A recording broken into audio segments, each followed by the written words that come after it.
In the NFC North frozen fray, where tempests rage and banners sway, gather round for who will be king.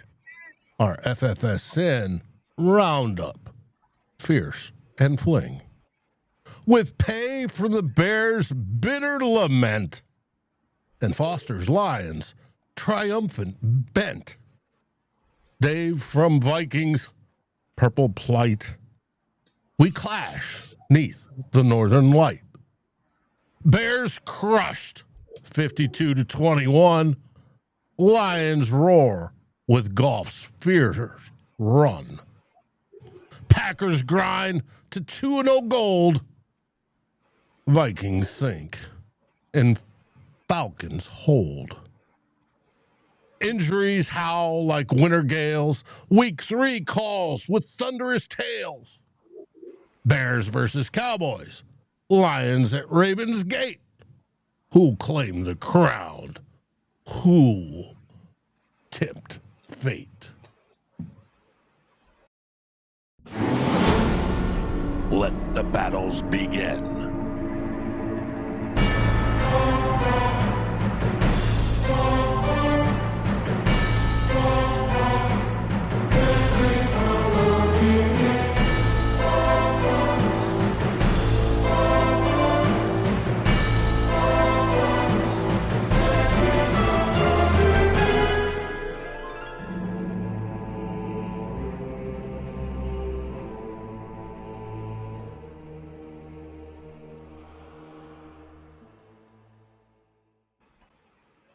Hey, everybody, it's Dave here from Vikings First and Skull, and I'd like to introduce my partners in this endeavor to talk the NFC North and, of course, smack about the Green Bay Packers. On the far left is Pay from the frustrated Chicago Bears, or Chicago Sports Fan Channel. Are you frustrated today, Pay? Way past frustrated, Dave. I wish I was just frustrated. Hey, one of the guys said the Cubbies just clinched the playoff spot. Yeah, we do have a playoff team in Chicago, so I'm a little elated at there. It's been a while since Chicago's had a playoff squad, so it's good. Well, good. Good. Until we get to Sunday. In the middle, we have Foster from Bleachers to Speakers, Motown's king of football. How you doing, Foster? Did you like that win on Sunday? I loved it. Life would not do it justice. It was a great victory, good turnaround for us. Well, that's great. Well, why don't we start out with that? Foster, what did you take from week 2's absolute routing of the Bears?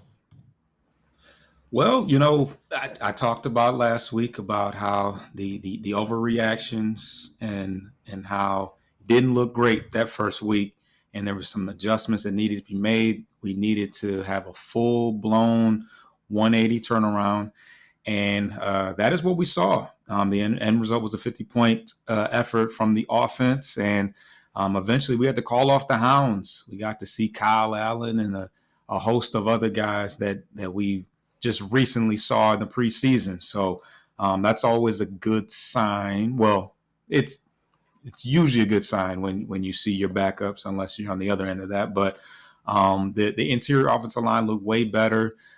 They figured out the pass blocking situation. They had a clean pocket for Jared Goff, and he was able to not only be accurate but be able to move the ball down the field. You saw a couple long passes to Jamison Williams. You saw a much better running effort from Jahmyr Gibbs and Montgomery. They both had touchdowns apiece.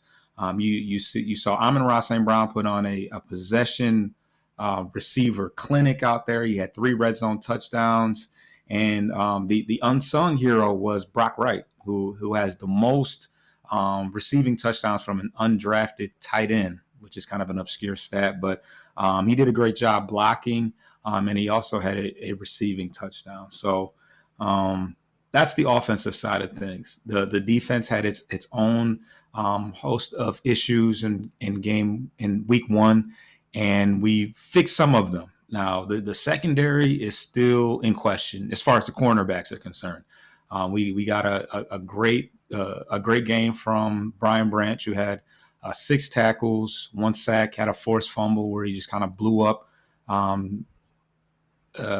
Swift, whatever his first name. Where he blew up Swift and he fumbled the ball. Kirby Joseph had an interception as well. Roma Dunze had himself a game though, and that is what kept them in the game. It kept them in the game early, but eventually we were able to run away with the victory.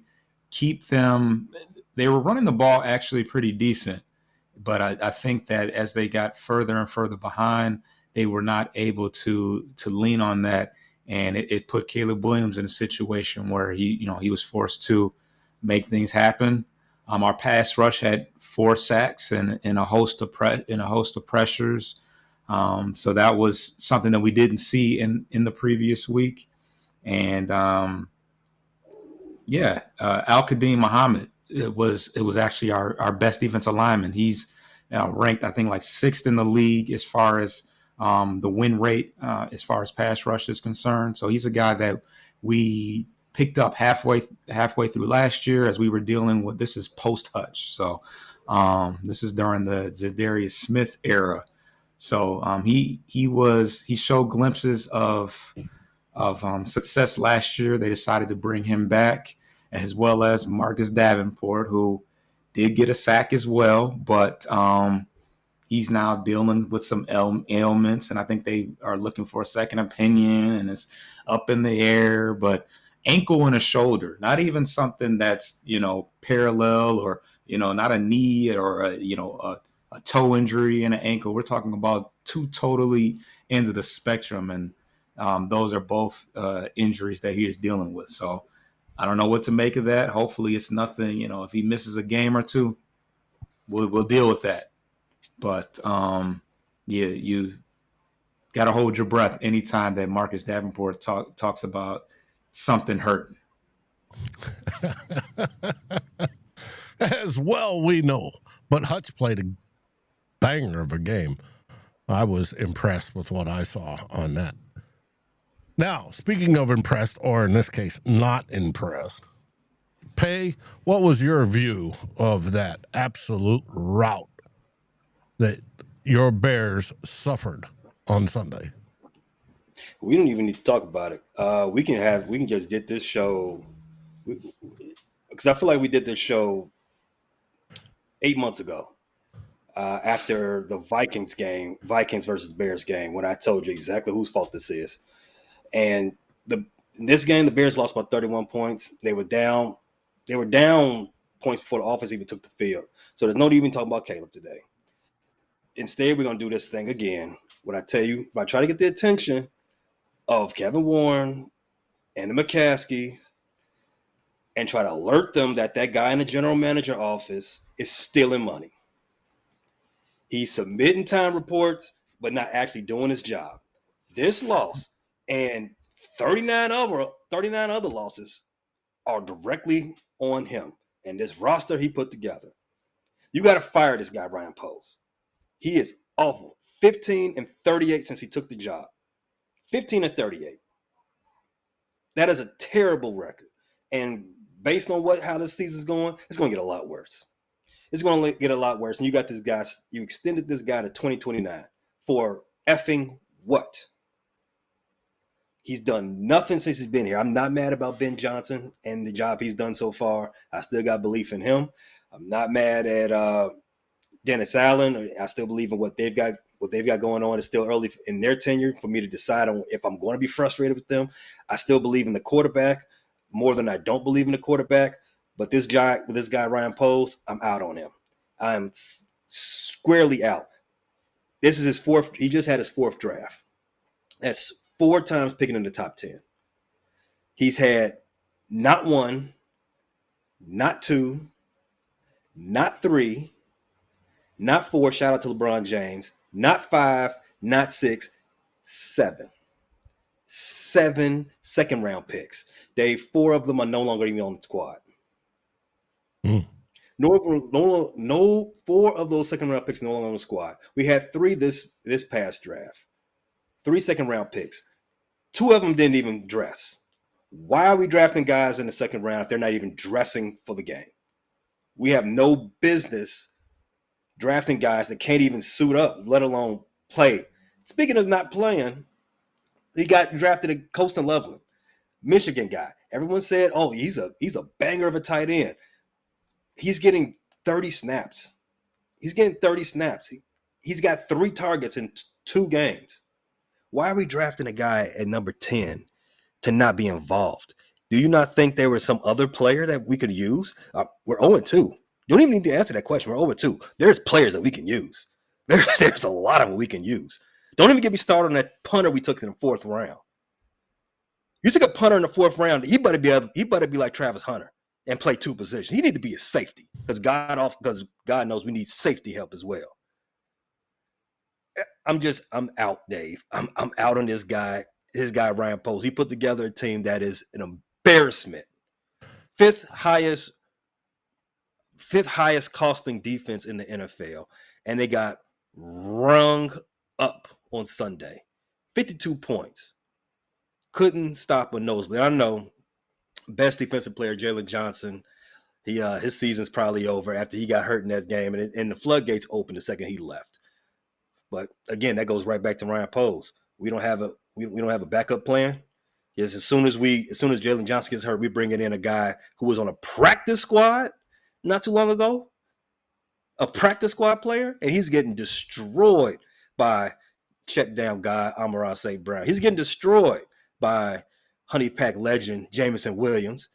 It's just a terrible confluence of issues going on with the Chicago Bears, and to be honest with you, I have no idea where it's going from here.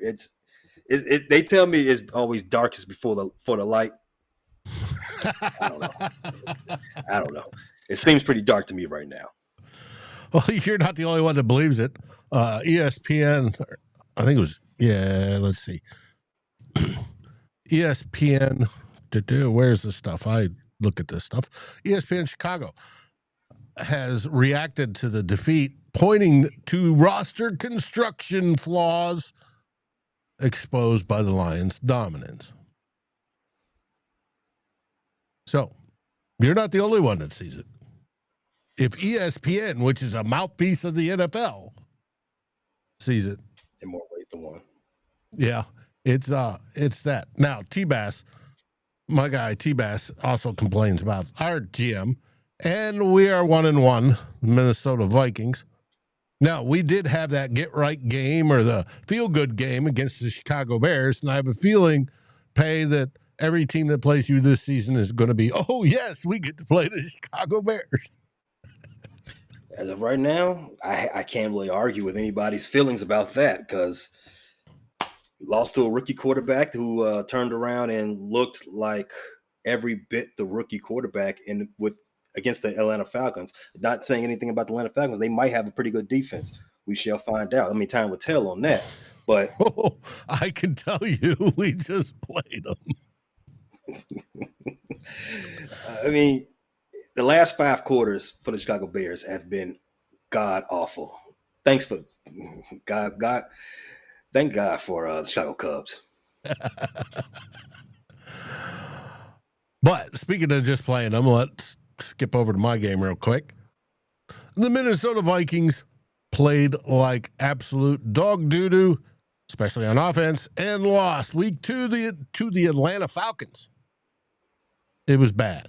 Absolutely bad. And we talk about that defense.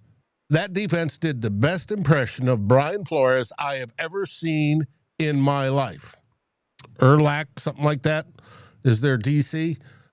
He had people coming from all different directions.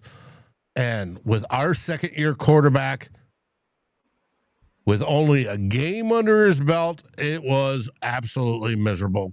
Throw in the injuries on the offensive line, and it was just a disaster. And it ended up with J.J. McCarthy suffering a high ankle sprain on a hip drop, like it was tackle, where the defender rolled over his ankle and it bent the wrong way, which happens. That's what causes ankle sprains. So it rolled in a direction it wasn't designed to, but it is what it is. It was a bad, horrible, no good day for the Minnesota Vikings. We lost more players. Our injury total is up to, I think, 11 starters. And we're scratching our heads on what to do. It will lead into week 3, which we hope to semi-recover at least our dignity in the process. But for Minnesota fans, especially mine that are watching, the season is not over yet. There's still 16 games to go. Many of them are winnable, even where we sit right now.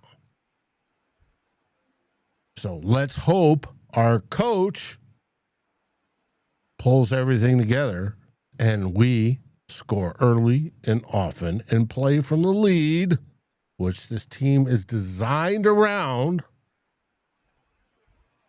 and recover. Will we see that? I don't know. I know in the Vikings world, it seems the team or the fans are depressed this week. I'm sure it is the same in Chicago. Why? Because we let our emotions be driven by what happens on Sundays. Or when wait all week for it. Mm-hmm. And it is what it is. But yes, thank you, Norsefius. Ulbrich. Or however he pronounces it. But it was the Vikings. We played 8 quarters of football. One was decent against you, week 1. And all the rest have been bad. The team rusty. They get hurt. They weren't calloused up. All that sort of stuff. It's KOC's worst performance to date, and he just got an extension along with Kwesi Adolfo-Mensah. But he should. I mean, coach of the year. I'm not worried about him as much, but it was not the pleasing game that we anticipated. So we're going to head into week 3, and it'll be the battle of the backups, but we'll get to that shortly. But like I said, we are now up to 11 total starters that are injured. Last week, we lost Blake Cashman, Andrew Van Ginkel, Brian Kelly, Aaron Jones. We'll see. And then some ended up on IR, some are waiting protocol for concussions. We'll see.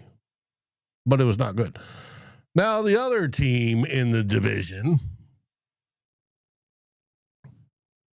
which we're now all chasing, and I know we all hate that. What a passion. I'm hearing the professional quarterback ranks top 5 in this, top 6 in that, top 3 in this, top 2 here. It is bad. Packers defeated the Washington Commanders 27-18 on Thursday night. We all were commies, rooting for the commies on Thursday, but it did not go as we'd all expect. Mr. Pink, who I think's Packers fan, says Packers Bills Super Bowl. We'll see. It was not good. It was a nightmare game for the Commanders. It was a nightmare game for all of us that watched in the stupid blizzard warning uniforms that they had in the middle of September. Way to go, Green Bay. But it was a very good game by the Packers. They are now 2-0. And right now, leading the NFC North. Much to our chagrin. They're whining about being penalty plagued. They'll have to fix that if they want to win the Super Bowl. Well, they got to get there first. They were whining that they got too many flags called on them. Hey, it happens. But they are, for the most part, pretty healthy. Any more last words on week 2, or do we want to flush it?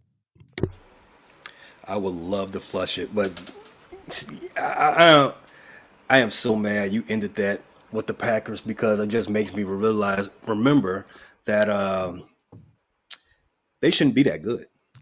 They shouldn't have Micah Parsons. And if they do have Micah Parsons, they should have paid through the nose for him. Thanks a lot, Ryan Poles. If you can get into, I'm sorry to make this bear-centric, Dave, but if Ryan Poles can get into a bidding war for effing Chase Claypool, then you can get into a bidding war to stop Micah Parsons from going to Green Bay. Green Bay couldn't have Chase Claypool. Chase Claypool's not even an NFL player. But you just had to, you just could not let them get Chase Claypool, but you let them get Micah Parsons.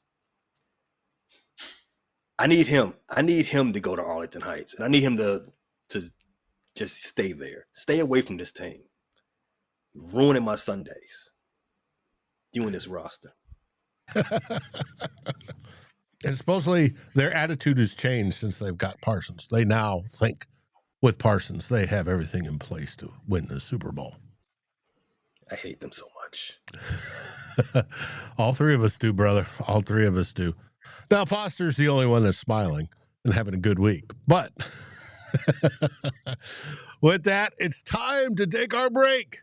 Whether it's for Garrett's popcorn or for me, a little bit of whiskey. Please listen to our sponsors, and we'll see you on the other side. And that doesn't work. Cool.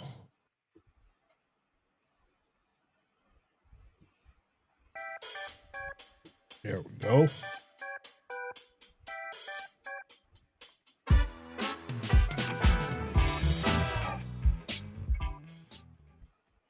And we're back. I know that was quick. Now, are there any other headlines that you guys want to cover over that's happened so far this week before we get into week 3? I don't think there's any major news other than what we already discussed. Injuries, it's football. Injuries happen, but I don't think there's anything pertinent it doesn't actually lead into the next week's games. Gotcha. I see Declan Doyle emphasizes it's a second act that must remain limited, noting Williams missed only 13 snaps in 18 NFL games, highlighting his first Monday Night Football touchdown. So he's healthy. Speaking of Caleb, yes. Caleb's healthy, yes. Yes. All of our injuries on the other side of the ball. Yeah, lost the one that gave up 52 points. Uh-huh. I'm perusing Detroit's headlines. Foster, you got any headlines after the game that you're interested to bring up? Then you're on mute. No, what was interesting to me was kind of just to see the exchange of obviously the Ben Johnson situation with the defense did a kind of ode to him, but probably at the time I'm sure he hated it about the fake trip play action. Kirby Joseph was the quarterback and played that out, and it looks like Jared Goff kind of had to chase him down to kind of shake his hand after the game. And, they even asked him, after the game, were they running up the score? Why would they go for the touchdown and the goal line when it was late? And Ben Johnson kind of replied, hey, they don't kick field goals. They don't really kick field goals, which is kind of what, that was kind of him initially, but he didn't. I mean, there's no right or wrong way to answer that. He could say that, yeah, they did try to, or no, they didn't, or whatever. It is what it is. He would have loved to be on the other side of it, so he can't really take exception to it. But yeah, that the main headlines is just the Ben Johnson exchange so far. Gotcha. Because Marcus Davenport being hurt is not a major headline. We're not at all shocked about that. That's just hit repeat every season, no matter if it's the Saints, whether it's us or it's you. Just hit repeat. All right, now it's time to look at week 3. And let's see, who's got the first game on week 3? We'll start with the Green Bay Packers at First Energy Field or Stadium in Cleveland. 1 o'clock on Sunday, 1 o'clock Eastern, noon Central. The undefeated Packers look to extend their hot streak against the struggling Browns, mired in QB woes. Green Bay's young wide receiver core could exploit Cleveland's secondary, which ranks near the bottom in pass defense. Now, I was hearing Cleveland's defense was actually pretty decent, especially against the run. How do you see that game playing out? How do I see it playing out? A third straight dominant win for the Packers is how I see it playing out. How I would like it to play out is Myles Garrett becomes an early favorite for DPOY. That would be amazing. That would make me feel so good. Unfortunately, I have less belief in the Browns than I do in my own football team at present time. So ever since they got rid of Baker, I don't believe the Browns have been good in any conceivable way, even though they made the playoffs, I think, twice since then. I think it was a stroke of luck. But against the Packers, there's no reason to doubt the Packers right now, especially against a team that's mired in confused ideology. And speaking about the Cleveland Browns, I don't think and you're right, Dave, the Browns do have a good defense. They're very good. Problem is, so do the Packers. The Packers defense is pretty suffocating right now, as the Commanders found out.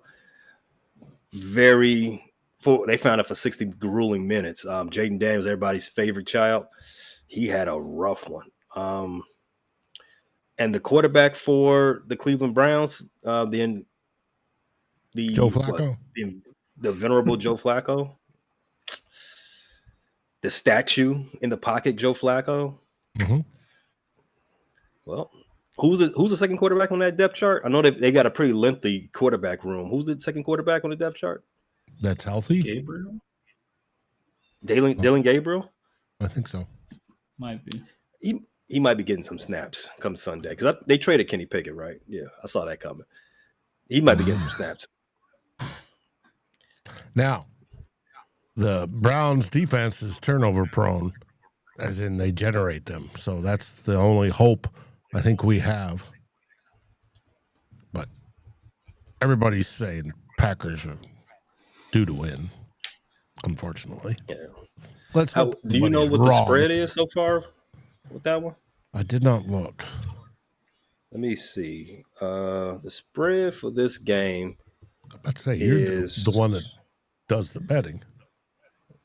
Yeah, I thought it moved for a time because I know if they're more than a 4-point fave, then this is they're a 7.5 point fave right now. So if you've been paying attention, favorites greater than 4.5 at the beginning so far the first 2 weeks, they're undefeated. Undefeated straight up. So 4.5's that magic number? Right now, 4.5. Damn. The next game in the rotation is the Minnesota Vikings at 1 o'clock Eastern, noon Central, hosting the Cincinnati Bengals. And we dropped to just only a 3-point favorite, but Minnesota is the favorite by 3 points, i.e. home field advantage, because Joe Burrow went out, as we all heard. He has a severe case of turf toe, I guess where the tendon pulled from the bone, and he has to go surgery and will be out 3 to 4 months. Lucky if he's back at the end of December.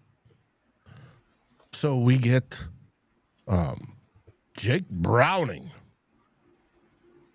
And we were all thinking, oh, cool. That should be a good game. And who goes out on our side but J.J. McCarthy? And now we start the Carson Wentz era. We'll see how that goes. Lots of Minnesota Magic seasons have been on the back of the starter going out early in the season and being replaced by the backup. Whether it be Brett Favre, whether it be Case Keenum, Cunningham, there's just tons. There's a half dozen, and they've all led to NFC championship games for some weird reason. Now, let me say this, Dave. Can't get by that, but that's... KOC is worth the extension if he can drag whatever out of Carson Wentz, and you all continue to, as you said, have that Minnesota magic with the backup quarterback, because a lot of what the other quarterbacks, they're one thing, and Carson Wentz is a complete another thing. Mm-hmm. It's going to be interesting. Now, Carson Wentz has a career record of 45, 41, and 1. I didn't realize that. That sounds like Kirk Cousins. We'll see. You know, when the schedule came out, we saw the hype, and we thought, oh, man, this is going to be great. Burrow and Jamar Chase versus McCarthy and Justin Jefferson. This is going to be a shootout. Who catches the most touchdowns and the most yards? This is going to be great. They still have Jamar Chase, and we still have Justin Jefferson. It's just the quarterbacks have changed, and it's going to be interesting to see who comes to play and who gives up on the season. I don't know. Hopefully we'll come to play, but we'll see. Goal and roll. Thanks, Minnesota, for fixing the O-line. Running back problems in Dallas. Oh, we'll see. Hey, Lone Wolf. It's a battle of bridge QBs. Yay. We'll see what happens. I think Minnesota will pull this one off with our fans if they're as rowdy, if they get up from this depressing week. Because against Atlanta, they shut absolutely Michael Penix down. He could not hear. And you saw him on the field going, I can't hear. And they just get louder. But will they after this depressing week? I have no idea. But that's the noon game that I'll be watching. And believe it or not, it's got Nance and... who is it? The CBS number 1 crew, which is another great sign because we are 0 for 7 when they broadcast our games.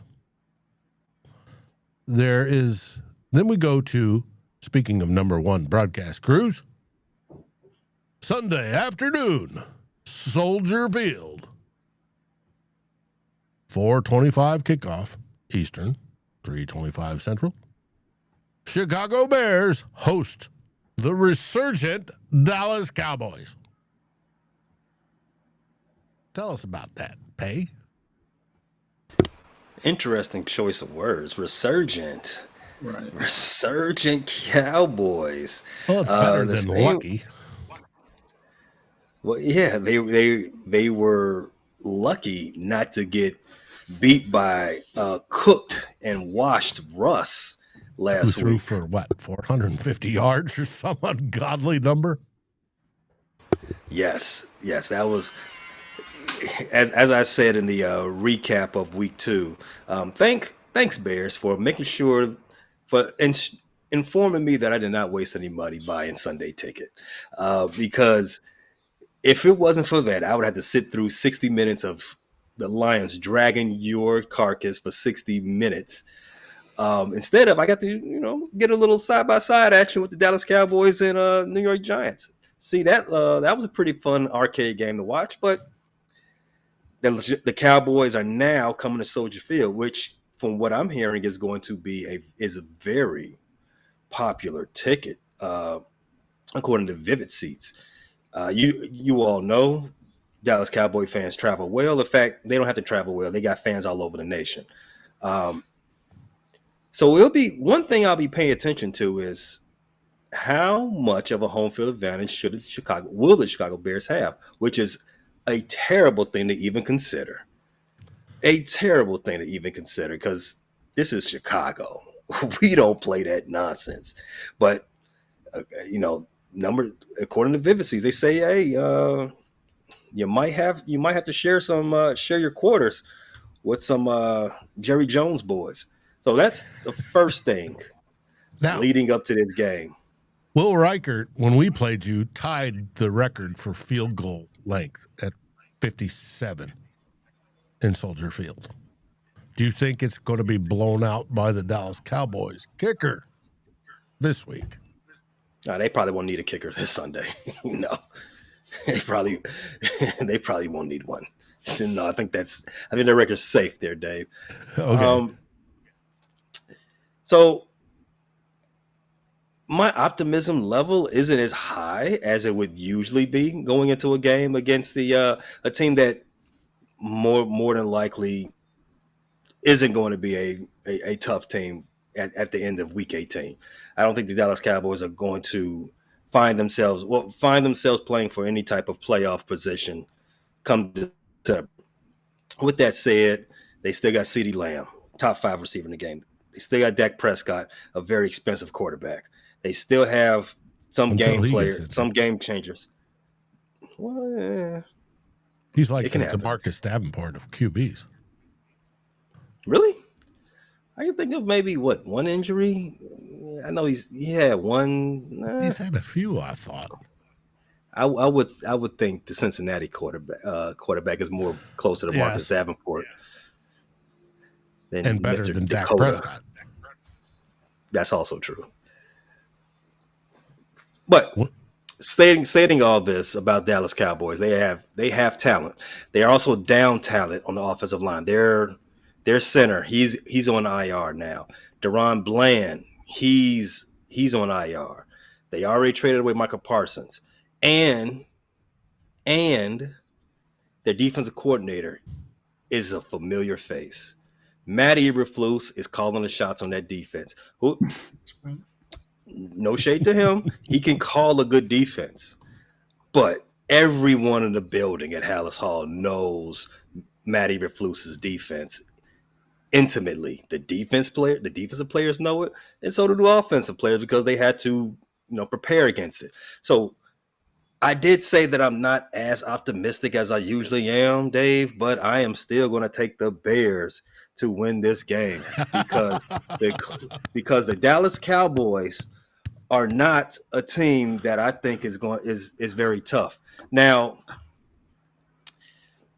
the Bears defense has been terrible as well. Especially the last 5 quarters. We've got Jalen Johnson down for the remainder of the season, probably. The Bears haven't officially announced that because they haven't decided if he's going to have surgery or not. But all intents and purposes, if you tear your groin off the bone, you're probably done. Probably done, right? Highest paid nickel in the game, Kyler Gordon. No end in sight when he'll be ready. TJ Edwards, our best linebacker, he's still out as well. I haven't noticed our highly paid edge Marquez Sweat. I haven't noticed. Well, I've noticed him. Let me not lie and say I haven't. He hasn't gotten a stat sheet yet. He hasn't done anything to jump off the page. Grady Jackson, Javon Dexter, they're MIA as well. All of that's irrelevant. It's going to be a shootout, Dave, and I got the Bears offense coming out top. Caleb Williams and Rome Odunze, they showed you something on Sunday. Caleb Williams, for all the trash that the Bears have put up in the first 2 games of the season, the improvement's there. You saw what he looked like in the first 2 games of his rookie season against bum teams. Caleb like a bum himself the first 2 games. But against the 14-win Vikings and the 15-win Lions this season, night and day versus compared to those 2 games from last season. The improvement's there. Shootout coming. Ben Johnson made a career for himself, lighting up Eberflus defense. He's going to light it up again come Sunday. Bears 38, Cowboys 34. Well, Grok agrees with you. I asked who's going to win the games, and Grok writes Chicago's home field edge and run game, DeAndre Swift, give them the nod. Prediction, Bears 24-20 over the Cowboys. Williams throws for 250-plus yards in a gritty upset. I don't really trust robots too often, but I like that one. I like you. Well, just wait, Foster. We get to your game next. On Monday night, probably one of the best Monday night lineups I've seen in a while. We have Detroit traveling to M&T Bank Stadium in Baltimore to face the Ravens. Tell us about it. So I think that the fan base is taking a sigh of relief after the scare and the first week of the season. The questions about the two brand new coordinators, John Morton and Kelvin Shepard. Shepard was able to cook up some nice blitz packages, bring the pressure all day, force a couple turnovers, and John Morton was able to somewhat mirror the success that Ben Johnson had, 511 total yards against the Chicago Bears. With that said, we don't have any time to, rest and relax. We're going into a very hostile environment, as you said, on primetime Monday Night Football against a top AFC opponent. The Ravens are coming off a win as well. They lost their first game against the Buffalo Bills, where they gave up a bunch of 394 yards passing to Allen, but they had essentially a bye week the next week going against the Cleveland Browns and their quarterback issues. As far as what it's going to take for the Lions to duplicate I don't want to say duplicate the success. We're not going to score 50 points against the Baltimore Ravens, but in order to win, how many points did you score last week? I think it was 50, right? 52. 52. My mistake. I think that for one, we need to control the time of possession. We want to keep Derrick Henry and Lamar Jackson off the field. Derrick Henry had a quieter game against the Browns. It was more of the passing attack that was successful, but Lamar Jackson is still showing that MVP caliber quarterback play. So we definitely need to keep him off the field. He's been pretty balanced with his attack, getting passes off to Lively and Zay Flowers and a number of different weapons. Not one main particular guy that we have to key in on, which makes it difficult to say, hey, we just need to eliminate this guy and we'll be good. No, we have to share those responsibilities, which kind of plays into our secondary play. Our best cover corner so far has been our nickel guy, Amik Robertson. DJ Reed and Terrion Arnold, where they have played very well against the run, which we love. We love that physical play and being able to, get your nose dirty against the run. But we've had our problems against the Packers. We had our problems, covering Roma Dunze and DJ Moore as well. So that's something that we still have to focus on. But just keeping the Ravens off the field, because we know with Derrick Henry's bruising attack even late in the games, he's going to wear down the defense. He's going to hold on to the ball, and we want Jared Goff to have as many opportunities to put some points on the board. The one guy that I didn't mention last week was Isaac Tesla. Didn't have many targets, but he did have one big catch, another one-handed catch on the sideline, which led to one of Amon-Ra St. Brown's touchdowns late in the first half, which was kind of the beginning. I feel like that was a pivotal and it kind of turned the tides a little bit in that first half when he made that one-handed catch. I don't know. Eventually, we're going to get him to catch the ball with two hands, and he's going to be able to run, because they've both been on the sideline and highly difficult. So hopefully he can handle that as well. But it's been exciting, and he's continued to duplicate that body control and bring a different element that we haven't really seen in Detroit. But outside of that, just attacking the secondary, the Baltimore Ravens, they had issues last year in the secondary, even with Kyle Hamilton, who is probably top three, top two safeties in the league. They still have some issues with their corners. They did go out and get Jair Alexander. He was inactive in last week's game. He's only played 33 total snaps. Or I think he started the game against the Browns, but in total, he's only played in 33 snaps, and he's still working through the knee contusion that he's dealing with. So there should be some opportunities to attack the secondary. I said that about the Packers, and that did not hold true. So, most importantly, we need to protect Goff as well. We saw what he can do when he had a clean pocket and he had time to move the ball down the field. And the Baltimore Ravens, their strong, one of their strong points, certainly on the defensive side of things, is that front seven. They've already got 38 pressures combined through just 2 games. So we know how ugly it can get if Jared Goff is under duress. So that's going to be important as well. Well, you want to know what the robot says? What does the robot say? Lions at Ravens. Baltimore's ground attack with Jackson and Derrick Henry overwhelms Detroit's front seven.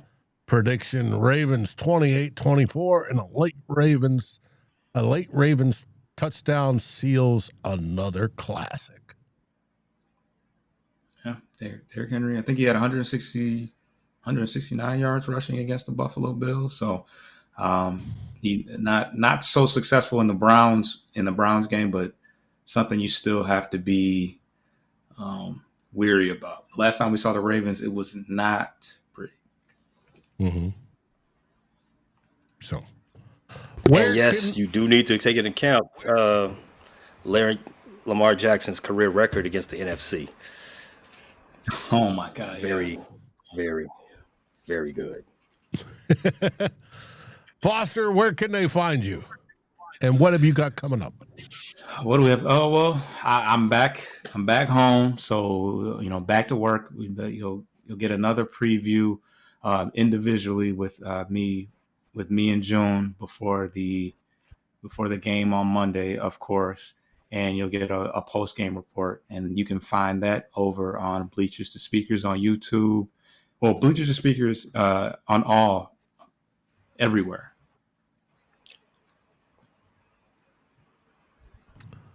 All right, Pay, what have you got coming up, and where can they find you? Yeah, we're going to have a celebration video come up for the Chicago Cubs, who clinched the playoff berth today. I'm trying to think back for the last team in Chicago that made the playoffs. It probably was the Cubbies? Bulls, and Cubs haven't made the playoffs since 2020. I think, the Bulls made it in 2022. That's right. Okay. So yeah, it's long overdue, but we're going to have that. Going to have that come up on the page, as well as a Bears versus Cowboys preview that will drop everywhere you get your podcast: Apple Podcasts, Spotify, YouTube Music, Amazon Music, Pandora, and all the rest. Also available on YouTube, where everything is located. YouTube exclusives and audio show only shows as well. You get it all at YouTube. So those are two great ones that are coming up this week. So make sure you do not miss out.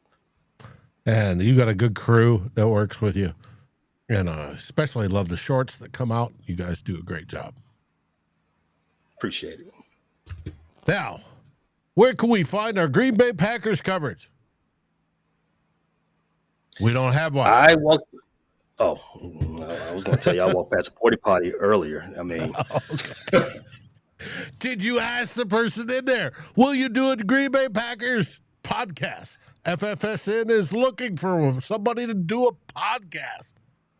If you're willing to, if you have the setup, willing to talk, willing to get online, get on video, and then come and be with us and take the slings and arrows while you talk your professional quarterback, we're more than welcome to have you.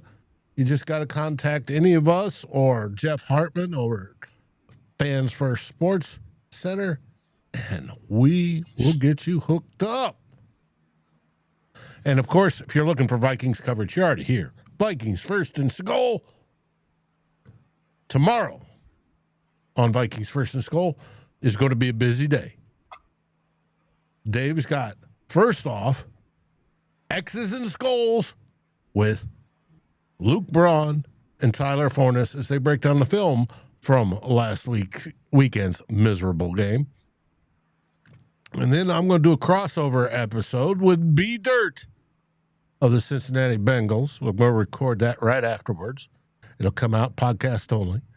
And then at 6 o'clock, we'll have the Real Forno show, followed by Saturday, two old bloggers, plus Drew Bunting, as we preview the Vikings versus the Bengals, the battle of the backups. And we'll see how that goes. Yes, Biggs, Packers are looking good. Unfortunately. With that, what do they say in Detroit, Foster? Oh, come on. After that win? Roar. If I turn up the volume, it might work. Here we go. Pay. What do they say in Chicago? Bear down, Dave. Even still, bear down. The Bears. And, of course, in Minnesota, we say, Skol Vikings! And I want to thank everybody for watching and joining us. Have a great week. Stay safe. Like, subscribe, and rate us on your favorite podcast aggregator. Thank you for listening to this NFC North group effort on the Fans First Sports Network. This has been a frustrated Chicago sports fans, Bleachers to Speakers, Vikings First and Skol, and of course, the Fans First Sports Network production. Thank you for listening.